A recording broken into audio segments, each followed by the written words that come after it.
and this still needs to be addressed by the media and sensitizing media to understanding some of those things. But I think we had to address the violence, which has produced some of the investment that you have seen in the community, but we certainly need to do more than that, and we need to do all over the city. When I was on the council, among the things we did, it wasn't just Walmart or North Star or anything like that. It was investment into Metro Community College. They spent $90 million to try and get people in our community to come to that college. And when you have a situation where you got young people in school now, I wish I had dual credit when I was in school, because you have people now that can go get college credit, and by the time they leave, and we ran a program like that through the African American Achievement Council. We ran a program called Bridge to Success. We had young people going through that program. By the time they graduated high school, they were either second semester freshmen or first semester sophomores. They had taken classes through Metro and gotten a lot of their college taken care of. So a lot of what we do is, some of what has to occur is on elected officials to get done. But some of it we have to do. Right. Some of it we have to engage in. Some of it we have to work on. We can't expect that people are going to do things or going to invest in this community, and when we go to ask them for employment and stuff like that, we're not prepared. Come on, man, we got to be prepared. So those are the things. I mean, there's an orderly process to getting this done. And I've kind of followed that process when I was on the council, and would like to continue doing so, because I think through the process that we've developed, especially through the Empowerment Network and visiting with people in the community, I think we can make some moves here, and with some of the connections that we have. And I'm including Lavonya in this, with some of the connections that we have. We can make a difference here, but we've got to be smart about it, and we've got to know what is and isn't possible at this point in time, because things will develop as we move on. Thank you. Thank you. And so one of the things I've learned even in this campaigning process is that we have to educate the community more on what economic development looks like and the process. There is a lot of economic development slated to materialize in Northeast Omaha, okay? But people do have to feel it, and they do have to feel like they're a part of it, right? And I think that's one of the ways you can do that, again, is it goes back to beautifying neighborhoods, okay? Because one, we've got to attract a population density back to North Omaha. When businesses look to come into an area, they're looking at how many people live, what are the demographics, you know, what are the spendable dollar in that community, okay? And so that's why truly addressing violence, addressing the livability of our neighborhoods, okay? Housing, because if folks are gonna move back, they gotta have a place to live, and you need mixed income opportunities, okay? And so it needs to be at all levels, so that then you have the population density to attract those grocery stores, to attract those amenities. Because the truth of the matter is if the math doesn't add up, those businesses aren't gonna come. I also wanna address something that I think is positive. We've got a lot of smaller Black developers. Okay, they're building housing, they're looking at larger development, and they've got the skill to do it. Now, economic development's a long game. So you can be talking about a project, and it's not just lip service for 5 years while you're planning it, while you're funding it, while you're then replanning it. I mean, it goes into a deep process that I think when the community understands that, then they'll be ready to engage it in the process. Now, we talk about other districts. First of all, I would like to say that I catalyzed the first business improvement district for North Omaha. I mean, we know Benson's North Omaha, but they ain't trying to be North Omaha, so you know what I mean. So business improvement districts are the backbone for economic development. You could call them the backbone, you could call them the umbrella. Now, I do want to clear up something, because it was said on a panel that there was more economic development happening by other business districts. And the truth of the matter is business districts typically don't actually do the economic development. it is done by private developers. Okay, so a lot of what we see, say in Blackstone's, one of the hottest spots, okay, that's private development. Now, it can be partnered at times with the city, but oftentimes, most of the times it's private. So what we have to first do is attract the population back, okay, because then you're gonna see a lot of those amenities that we need. We need coffee, more coffee shops. We're sitting over one right now and it's great, but coffee shops tend to be localized, right? They tend to be literally in neighborhoods, right? We need more amenities. We need a full-scale grocery store, okay? We've got, in some of the places folks used to shop have now closed, all right? And so people want to live in a place where all of their amenities and services are met, but then you got to attract them back to those neighborhoods. You do that through basic revitalization. I tell you another thing the city council can do. Now, the city's not a developer, actually, but they play in development as it pertains to zoning and ordinances. We could mitigate some of these vacant lots. Most of them have infrastructure under them. We could mitigate the cost of development by working with HUD to see some of those site development costs go down. And that could attract development, okay?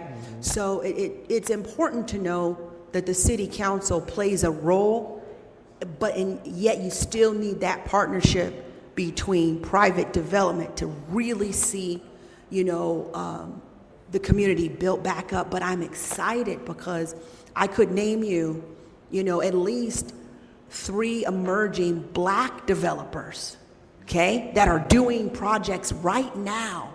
And see, you start out as emerging, but then you go from small to medium to large. And I'm watching these guys level up quick.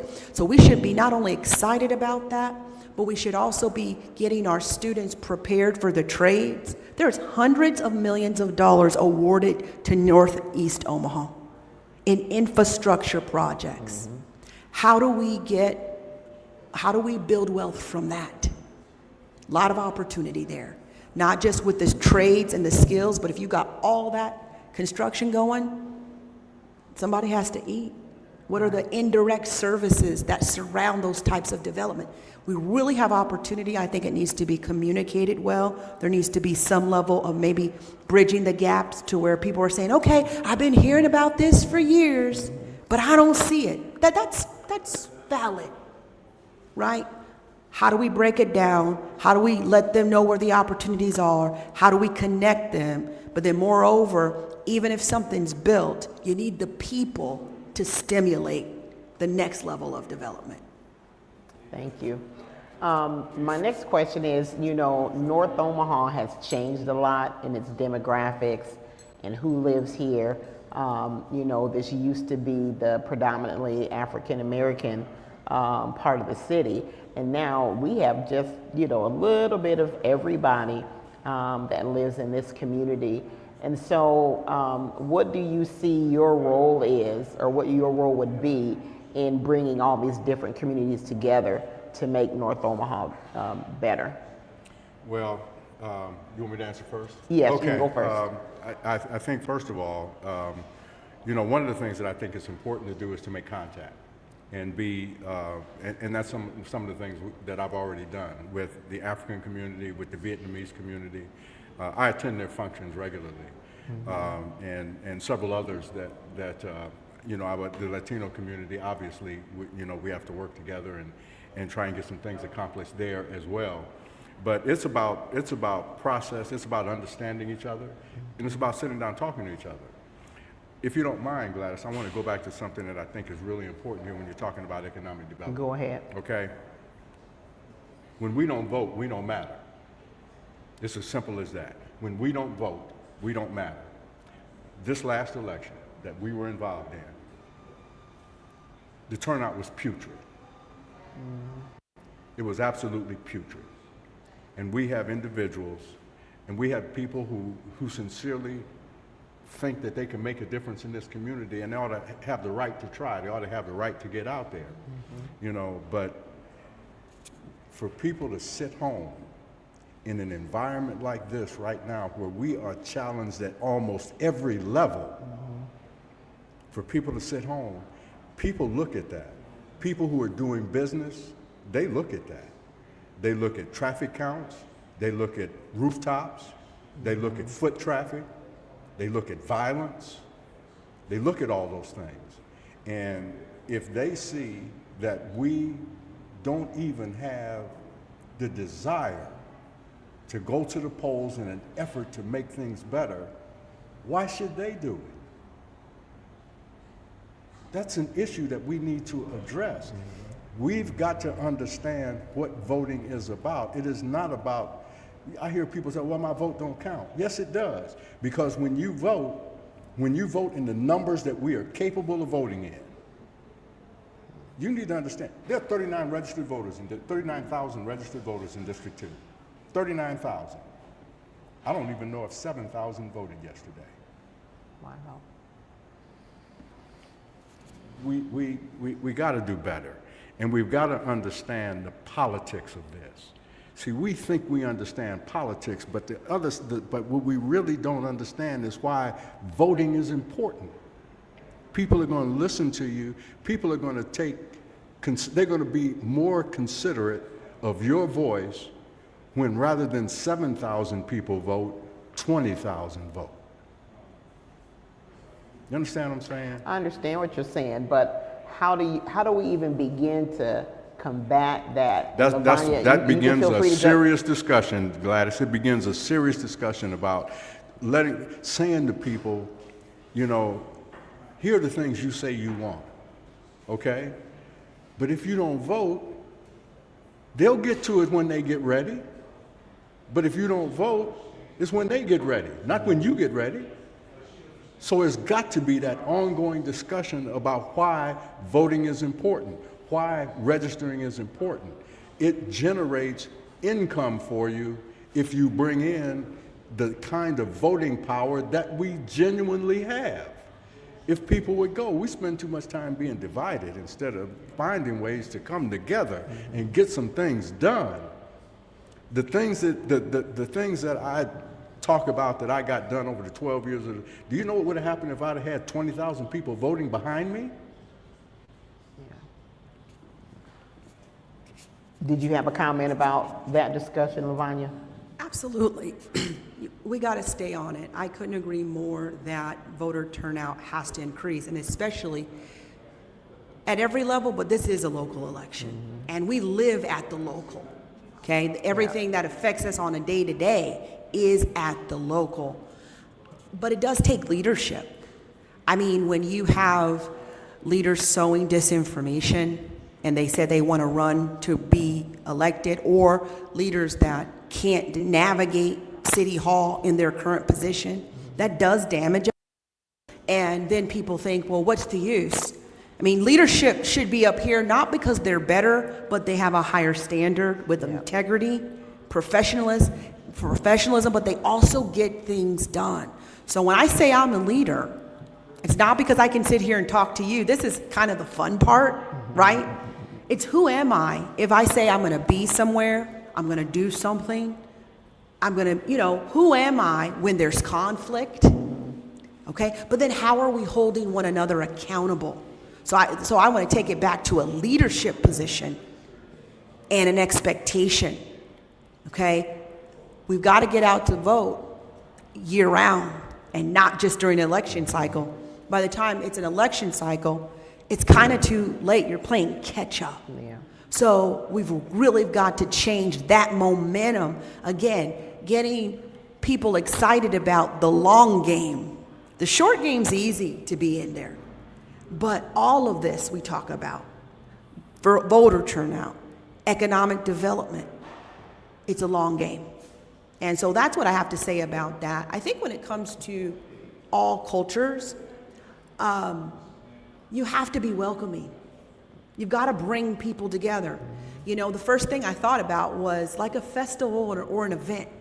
Like we have our festivals and events that tend to say, okay, this group's doing this and this group's doing that. and that's fine, and those things should be maintained and elevated. But how do you bring people together?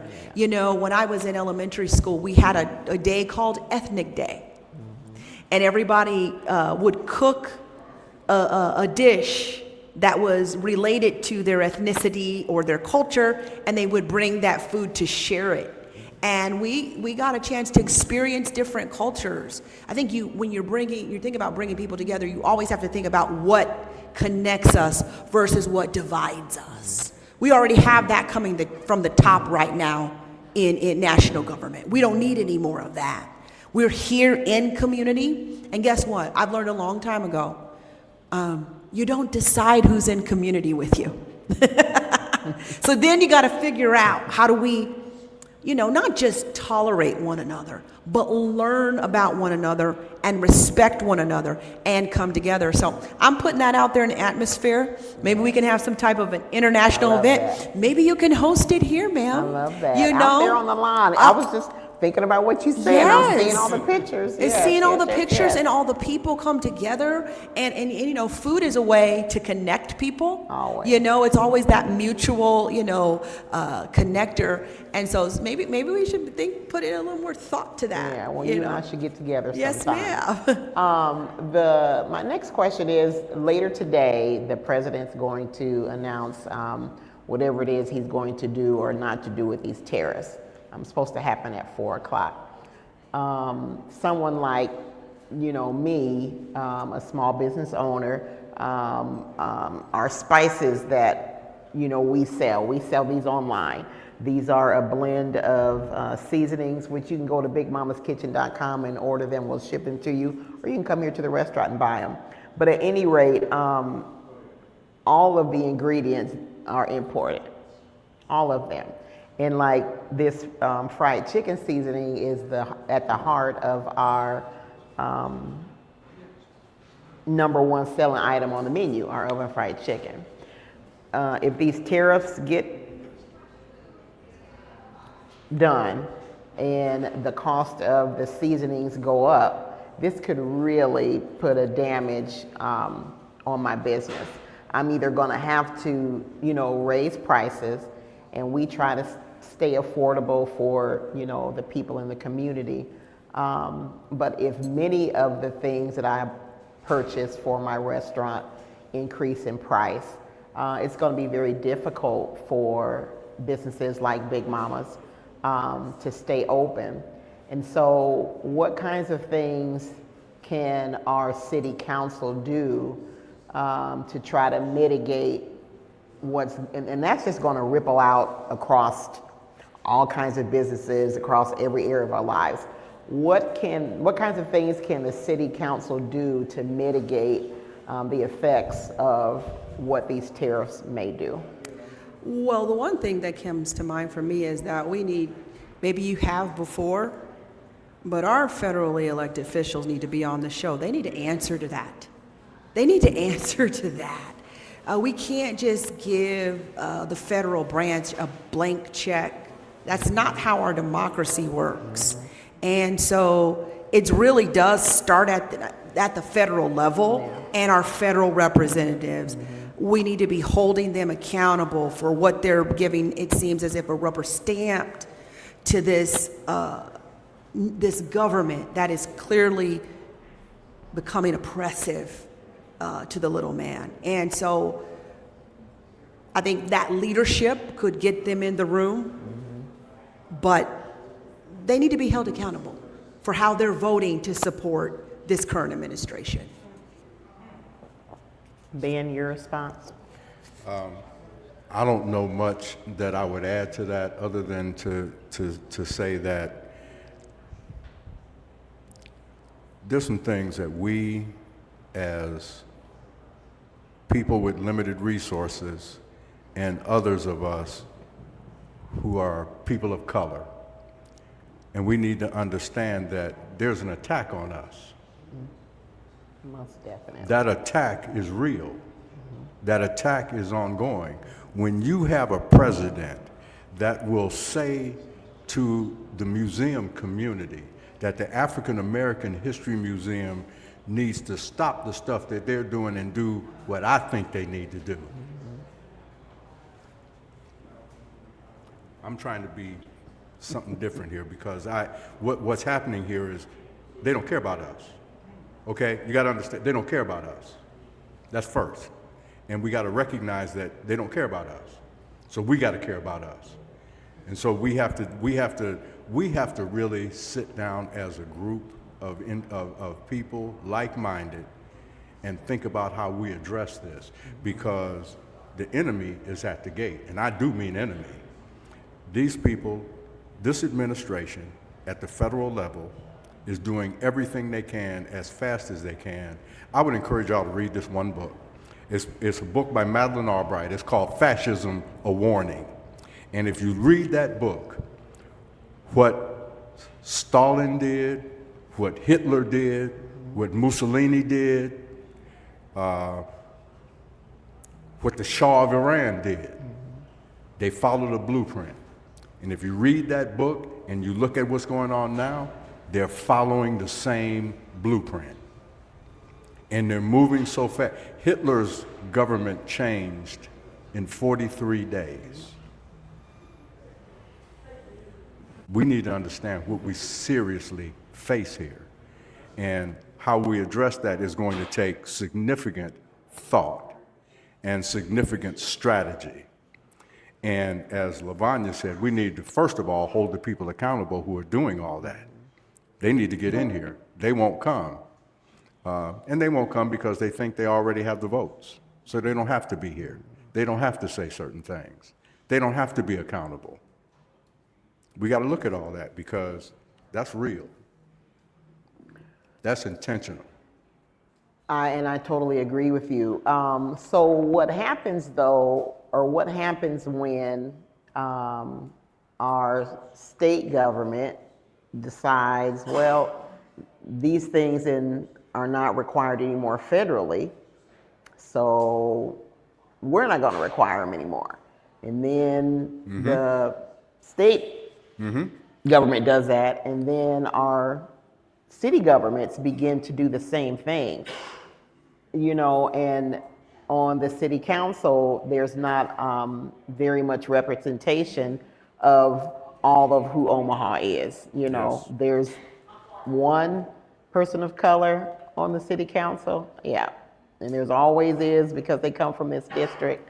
Well, there were two for a while, me right. and Dr. Thompson. But Well, at any rate, the way that the country seems to be going, how do we keep that from happening here in the city? You know, you have to work together with the other people on the city council. You know, how do we stop that from happening here? Can we stop it from happening? Here, there's some things that I want to say. Okay. Let me think about how to say it. It does start with voting.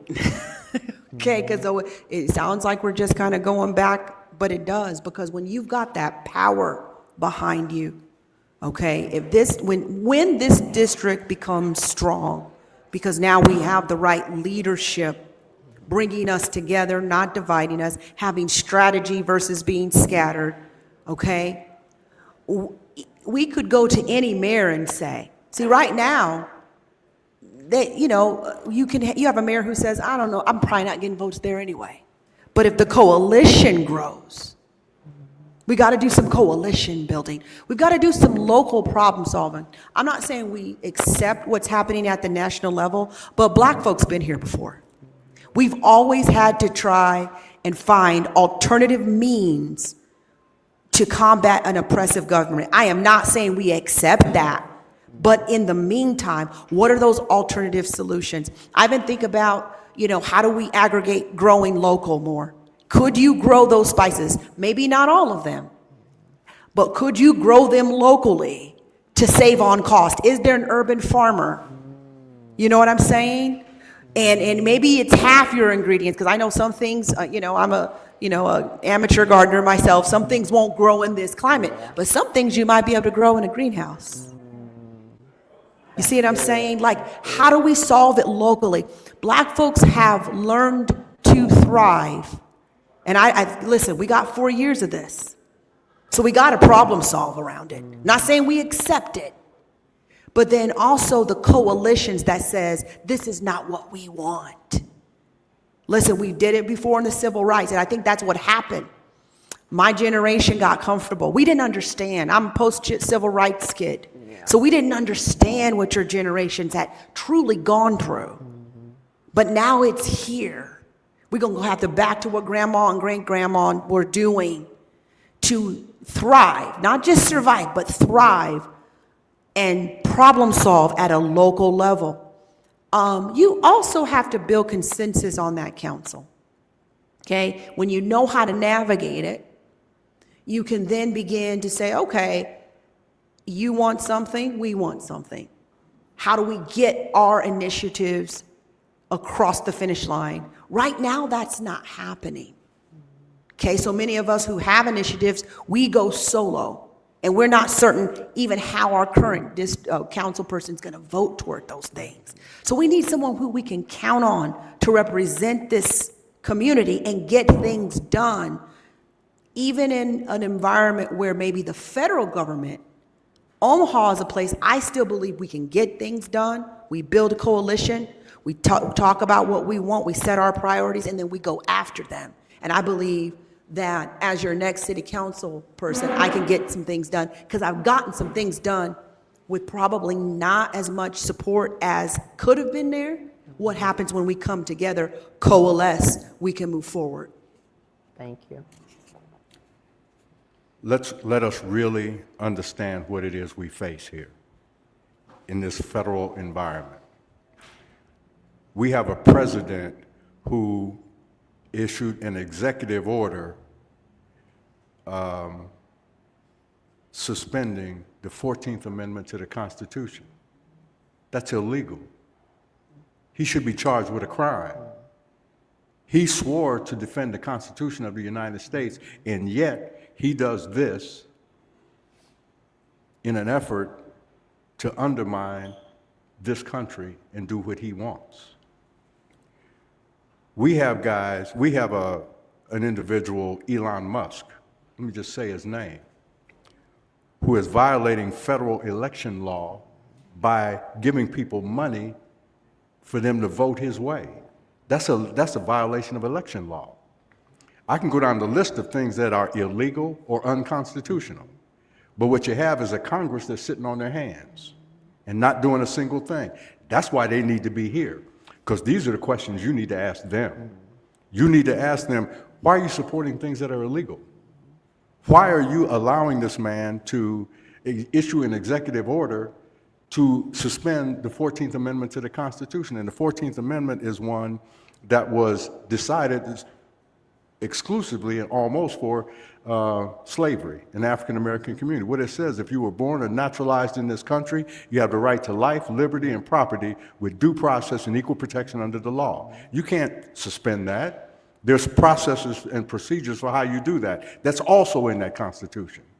You know, and I'm trying not to talk so that people don't understand. I want to do it so that basic people understand what's happening here. You are violating federal law. You are violating the Constitution. And you have Congress that's sitting on their hands allowing it to happen. And 3 of those individuals are individuals that represent this state. They need to answer those questions, because that's what we're facing here. We're facing a government that is basically a lawless government. They're doing whatever they want to do. And we're not doing anything, and our hands seem to be tied in terms of addressing anything like that. But that's legitimately what we face. We face a renegade organization, renegade government, that has decided the rules, no matter what they are, constitutional or otherwise, don't apply to them. Well, I will extend the offer out to Don Bacon and Pete Ricketts and what's her name? Deb Fisher. And Deb Fisher to join us here at the Hungry Club to provide us with some information on how you all continue to support the president who is just blatantly really doing whatever he wants to do. That's so and true. Just destroying our Constitution as we speak. So we'll leave that topic alone. I want to go back to the discussion that we had about voting and how important it is, because a lot of young people do not understand the reason why it's important. And many of those young people, if you think, we are 5 years from the coronavirus. It's been 5 years. And if you were 13, 14, 15, 16 at that time, you are now old enough to vote. A lot of those young people, we had to isolate, and they never came out of isolation. I know lots of young people, in my family, friends of mine, who are of voting age, but these young people never came out of their rooms. 5 years, and they're still in their rooms. Their community is whoever they know online. Their news, if they watch the news, comes from whatever they see online or what they see on TikTok, or what they see on IG. And we all know that that information has been manipulated. And so how do we even begin to combat that? How can I talk to someone about the importance of voting who's not even connected to the community? Yeah. It has to start with relationships. You do have to start with that person for instance, I had a young man, he lives across the street from us, and I got him involved in my campaign. And so as a result, he then brought his friend who had never voted, was not registered to vote. Well, I didn't know the friend until I invited the young person to be a part of my campaign, right? And he's one of many. Now I have that conversation when I see him across the street, and I wave and say hi, and we have a conversation. It's easy for me now to talk to him about that. Have you registered to vote? Why or why not? I think that sometimes we think that a problem is solved by the masses. But if you get one-on-one, and if everyone within the sound of my voice said, I'm going to find that grandchild, that neighbor, right? That child who's not right now interested, and not just tell them to vote, right? Because that can go over their head, and now we're past elections, but begin to build that relationship. That's how we've done the work we've done in the community. It's been family by family, relationship by relationship. So some of us often think that I've got to change the whole world. Well, probably most of us won't, but you can change a life. You can then change a family. You can then, revitalize a block. And so that's what I would really encourage all of us to do under the sound of my voice. Do you know somebody that could vote actually in this next general election? Okay, so fun fact, if you are 17 years old now and you turn 18 before November 4th of this year, you can actually vote May 13th. May 13th. And the difference about the local election is, see, a lot of people say my vote doesn't matter, and they get into the electoral college, and we realize that's screwed up, and that really we should eliminate the electoral college, okay? And even that was a system built on slavery, right? They did not want to give, folks that had slaves or did not have slaves the extra advantage. But what am I saying? So a lot of times people are saying my vote doesn't matter at that national level, but at the local level it does.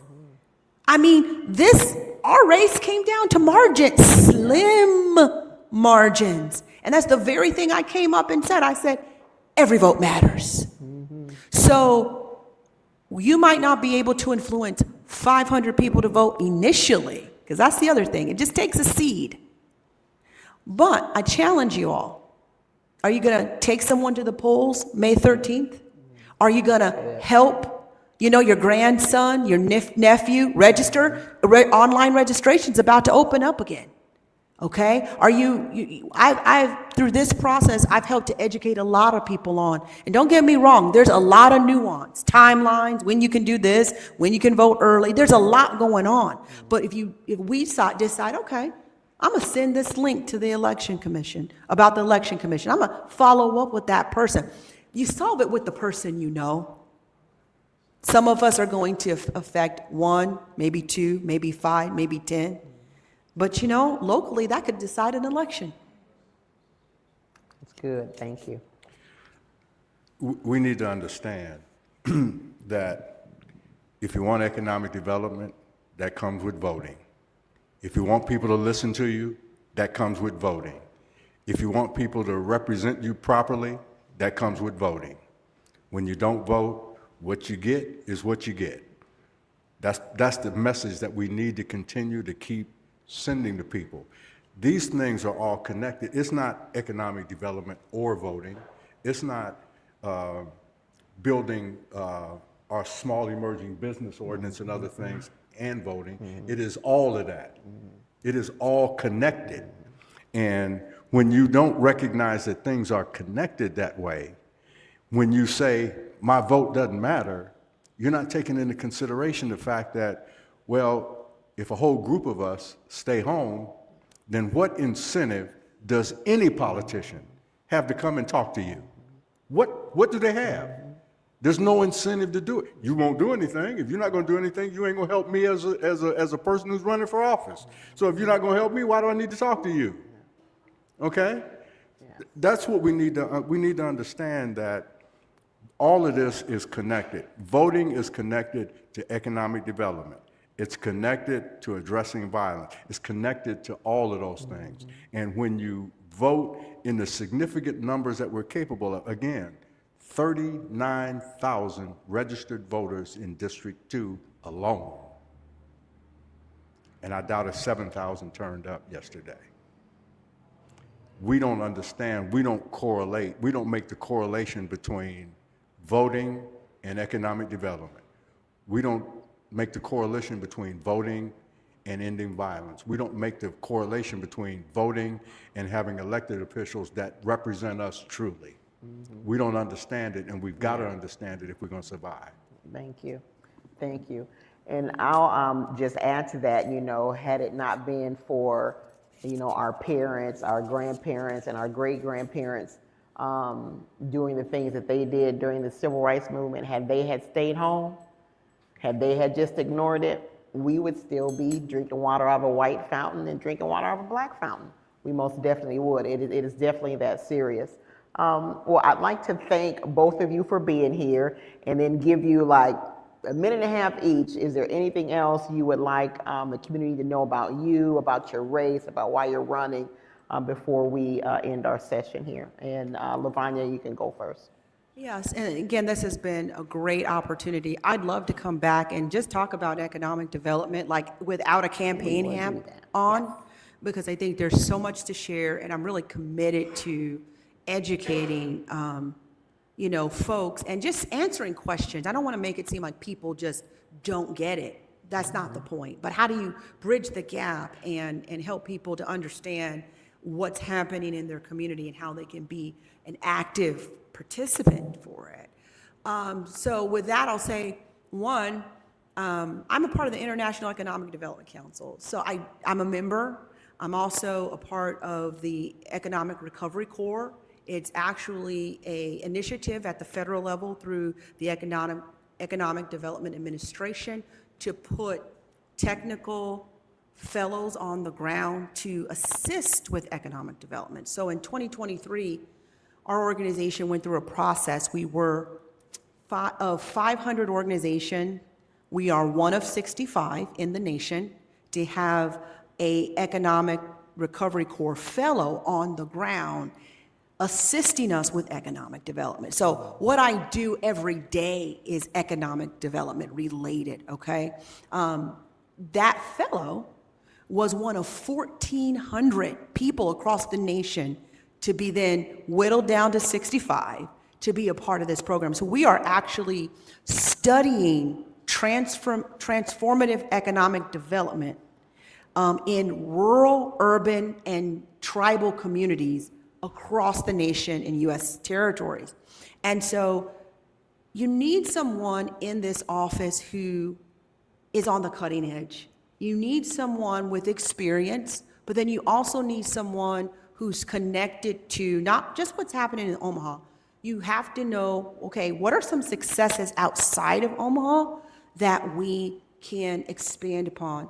I've been calling what's happening in this, not just this city, but in Northeast Omaha as a renaissance, as a time when some unusual things are happening with culture, with the economy, and yet that can still be at the backdrop of what's going on crazy in the world. Think about the 1920s.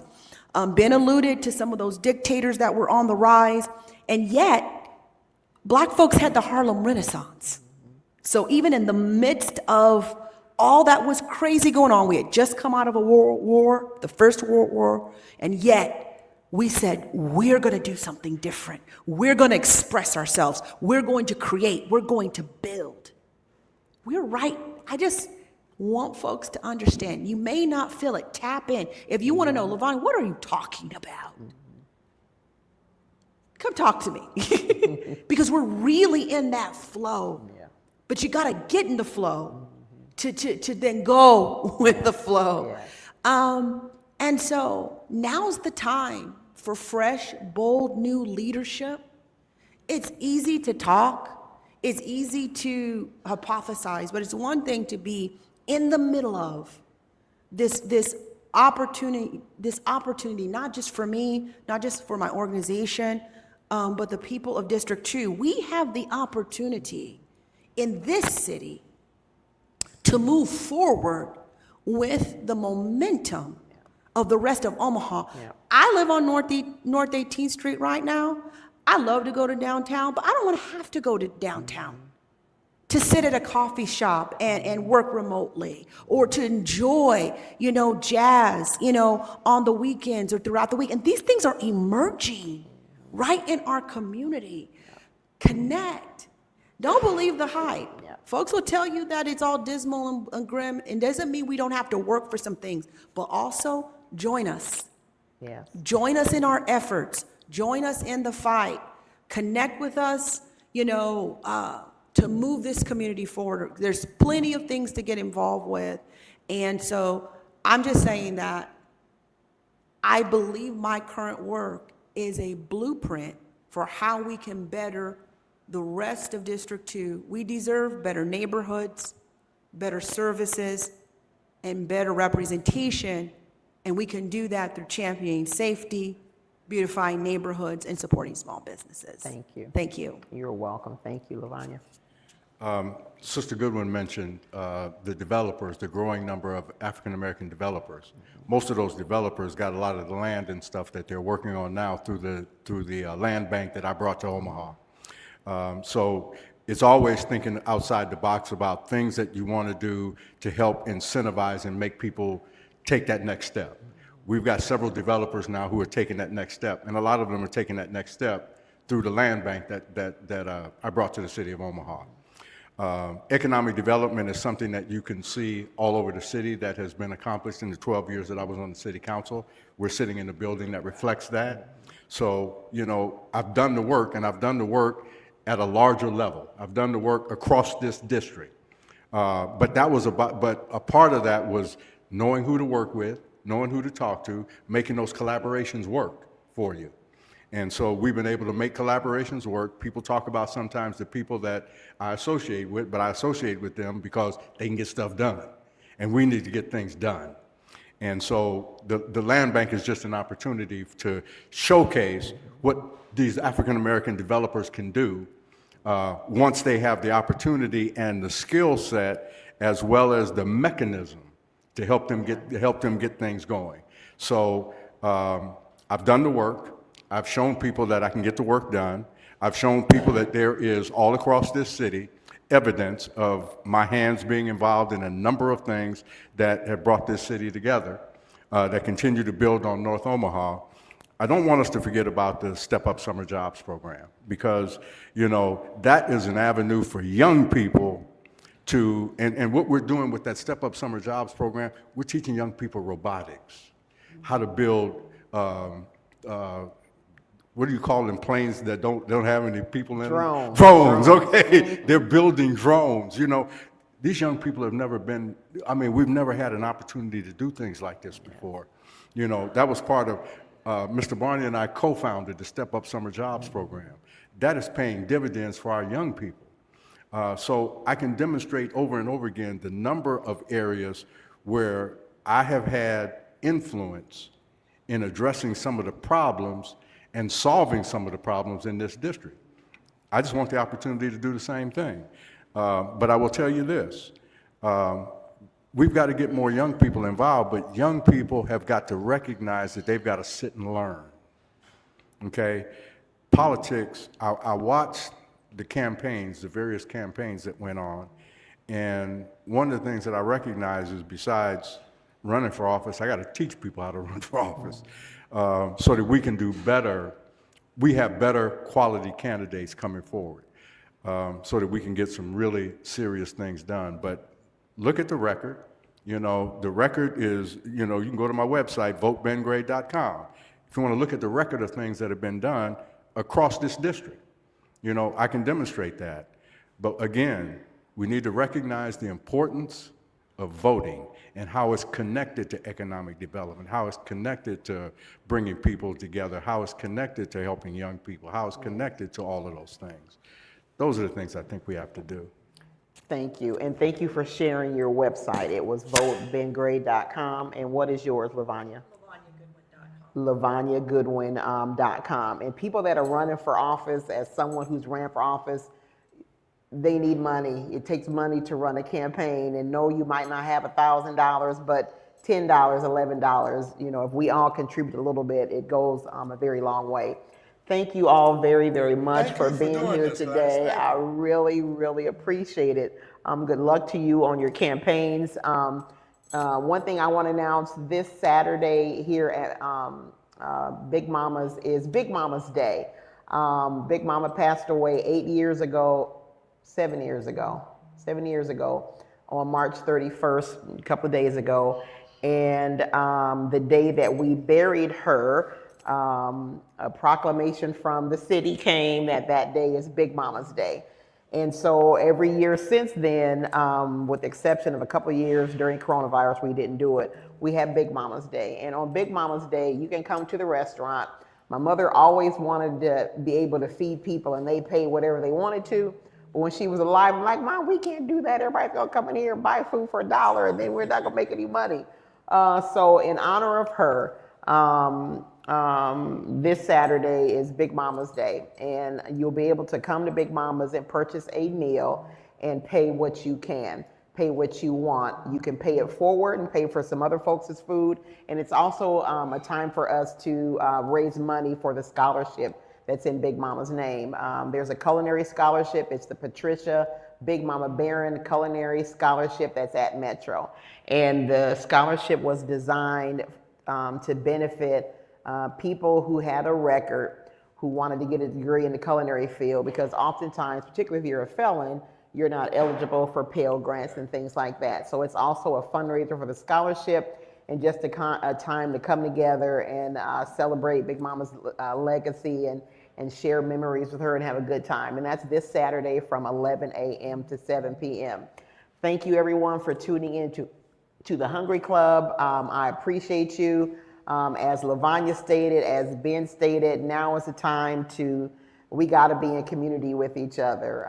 If you're one of those people still sitting in your home, get your friends that y'all online with and go find something in the community to get involved with. There are so many ways for you to get involved in this community. There is something for everybody, because if we want to keep North Omaha and Omaha a great place to live, work, and play, we're all going to have to do our little part to make that happen.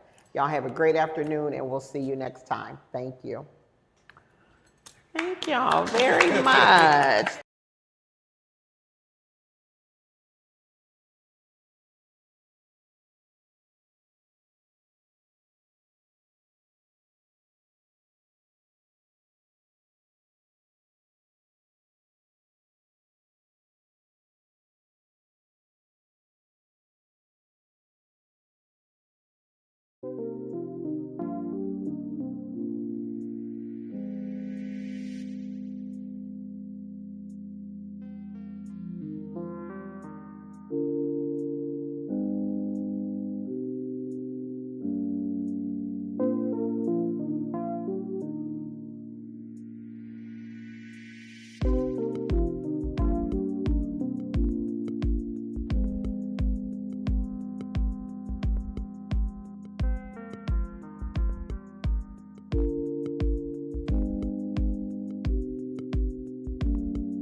you.